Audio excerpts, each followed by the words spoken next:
Tanghali, kumusta po? Narito po ulit ang update natin para sa lagay ng ating panahon. Ngayong tanghali po ng June 6, 2024 na kung saan sa ngayon ay walang anumang sama ng panahon sa loob at labas po ng ating area of responsibility, pero may lumalakas na nga po na habagat na umiiral ngayon dito sa ating bansa na siya pong dahilan ng mga isolated rains na madalas po natin na nararanasan. At ito naman po pinapakita ng forecast model natin pong ginagamit hanggang po sa susunod na 2 linggo. At sa lagay ng ating panahon, ngayong tanghali ay maayos ang panahon sa malaking bahagi ng ating bansa, pero may tsansa pa rin ng maulap na kalangitan with isolated rain sa ilang bahagi ng Benguet, Mountain Province, Quezon, Nueva Vizcaya, Quirino, Camarines Sur, Legazpi, Catanduanes, Palawan, Marinduque,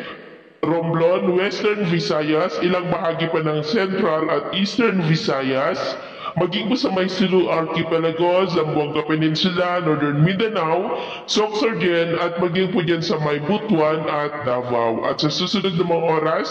ay mas maraming lugar na pumuli dito sa ating bansa ang makakaranas ng maulap na kalangitan with isolated rains, kaya mag-ingat po tayo dahil posible pa rin po ang mga banta ng mga pagbaha at pagguho ng lupa. At sa atin naman po mga baybayin, wala naman po tayong nakataas na namang gale warning signals, pero iba yung pag-iingat lang.